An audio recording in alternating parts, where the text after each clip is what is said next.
ரெடியா?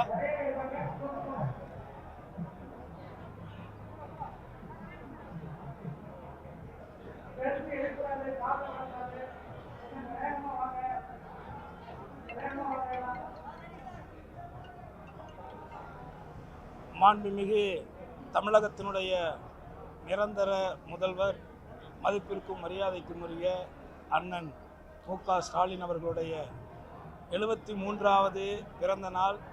அவரை சென்று வாழ்த்த வயதில்லை என்றாலும் கூட அவருடைய ஆசீர்வாதத்தை வாங்க வேண்டும் என்ற அடிப்படையில் இன்றைக்கு என்னுடைய பிறந்தநாள் வாழ்த்துக்களை தெரிவிப்பதிலே பெருமகிழ்ச்சி அடைந்த அதே நேரத்தில் இன்றைக்கு ஒட்டுமொத்த இந்தியாவுமே உற்று நோக்கக்கூடிய ஒரு முதலமைச்சராக, ஒரு பொருளாதார வளர்ச்சி அடையக்கூடிய ஒரு மாநிலம்தான் உயர்ந்த மாநிலமாக மாறும், கல்வி ரீதியாகவும் பொருளாதார ரீதியாகவும் முன்னேறக்கூடிய ஒரு குடும்பங்கள் தான் அடுத்த தலைமுறைகள் இந்த மண்ணிலே நல்ல வாழ்க்கையை வாழ முடியும் என்கின்ற ஒரு தொலைநோக்கு சிந்தனையின் மூலமாக இன்றைக்கு ஒவ்வொரு இல்லத்திலே இருக்கக்கூடிய பெண்களுடைய முன்னேற்றத்திற்காக, அவர்கள் படிக்கின்ற பெண்களாக இருக்கும் பொழுது கல்வி உதவித்தொகையாக இருக்கட்டும், அவர்கள் திருமணமானவர்களாக இருக்கும் பொழுது அவர்களுடைய கலைஞர் உதவி திட்டத்தின் மூலமாக அவர்களுக்கு கொடுக்கக்கூடிய கடந்த தினங்களுக்கு முன்பாக அறிவித்த அந்த 5000 ரூபாயாக இருக்கட்டும், இது போன்ற முற்போக்கான திட்டங்கள் மூலமாக ஒரு குடும்பத்தினுடைய முதுகெலும்பாக செயல்படக்கூடிய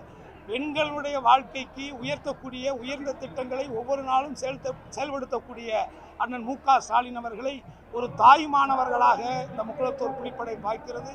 ஆகவே இந்த திராவிட மாடல் அரசு, இந்த திராவிட சித்தாந்தங்கள், மத ரீதியான அரசியலுக்கு எதிர்ப்பு தெரிவிக்கக்கூடிய நிலையிலே உறுதியாக நிற்கக்கூடிய ஒரே மாநிலத்தினுடைய முதல்வராக அண்ணன் மு.க. ஸ்டாலின் அவர்கள் இருக்கின்றார். அவர் மீண்டும் தொடர வேண்டும். வரக்கூடிய 2026 234 தொகுதிகளிலும் வெற்றி பெற்று ஒரு மகத்துவமான வெற்றியை பெற்று இதே ஆட்சி, நல்லாட்சி மீண்டும் தமிழகத்திலே நடக்க வேண்டும். இந்த பாஜக RSS சித்தாந்தங்களுக்கு எந்த ரூபத்திலும் தமிழகத்திலே வழிவிடக்கூடாது என்பதிலே உறுதியாக இருக்கக்கூடிய அண்ணன் மு.க. ஸ்டாலின் அவர்களுடைய கரங்களை என்றைக்கும் இந்த முக்குளத்தூர் புலிப்படை வலுப்படுத்தும், உறுதியாக உடன் நிற்கும் என்பதை கூறி அவருக்கு மீண்டும் நான் சார்ந்த என் முக்குளத்தூர் புலிப்படை சார்பாகவும் தமிழர்கள், தமிழ் மாநிலத்தின் சார்பாகவும் இனிய பிறந்தநாள் வாழ்த்துக்களை தெரிவித்துக் கொள்வதிலே பெருமகிழ்ச்சி அடைகிறேன். நன்றி.